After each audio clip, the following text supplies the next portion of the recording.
So one day I woke up with this sudden urge to transform my neglected backyard into a beautiful garden. I'd been binge watching home improvement shows, and everyone on TV made it look so easy. Just plant some flowers, I can what effort touches, and boom, you've got your own little paradise. I decided I was going to create a colorful flower bed and maybe even grow some vegetables. I envisioned myself spending peaceful mornings in the garden, sipping tea and admiring my handiwork. The first step, of course, was a trip to the garden center. I loaded on everything: bags of soil, a variety of plants, gardening tools, and even some cute garden gnomes. I left feeling like a seasoned gardener, ready to turn my yard into a botanical wonderland. Back home, I changed into my gardening outfit. I saw old clothes. I didn't mind getting dirty and got to work. The first task was clearing out the area where I wanted to plant my flowers. I grabbed a shovel and started digging and digging and digging. After about 10 minutes, I was already sweating like crazy, and I'd barely made a dent in the hard, compacted soil. Apparently, gardening wasn't easy as the TV host made it look. I finally managed to dig up a decent patch of dirt, only to discover that I had hit a bunch of roots. Big, thick ones. I tried yanking them out, but they wouldn't budge. I figured I needed more muscle.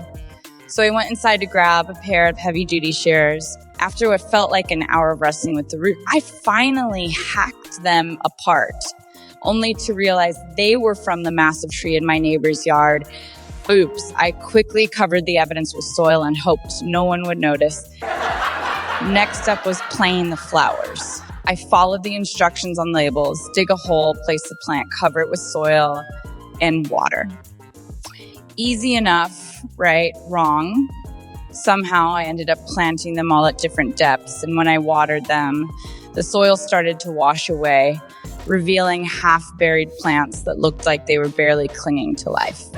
To make matters worse, I accidentally flooded one section of the flower bed, creating a mini mudslide that took out 3 of the plants I just planted. But I wasn't about to give up. I moved on to the vegetable patch, determined to at least get something right. I planted tomatoes, peppers, and even a few herbs, feeling proud of my little garden.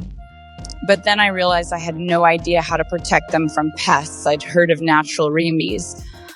So I decided to create a homemade pesticide using some ingredients I found online: vinegar, dish soap, and garlic. I mixed up the concoction and generously sprayed it all over my plants, feeling like a genius that is, until I noticed the smell. It was awful. My entire backyard reeked of garlic and vinegar, and within minutes, I had to run back inside because the smell was so overpowering. I peeked out the window and saw the spray hadn't deterred pests. It deterred me. The plants looked sadder than ever, and the neighborhood cats were now avoiding my yard like it was a toxic waste site. Just when I thought things couldn't get worse, a storm rolled in. I watched helplessly as the wind and rain pummeled my already struggling garden. By the time it was over, my flower bed was a swampy mess, and the vegetable patch looked like a scene from a disaster movie. My cute garden gnomes had been knocked over, one of them decapitated by a flying branch. I spent the rest of the afternoon trying to salvage what little I could.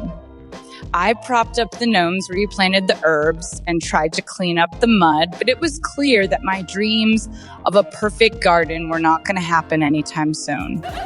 I ended up ordering pizza and sitting on my porch, staring at the wreckage of my backyard with a mix of disappointment and amusement.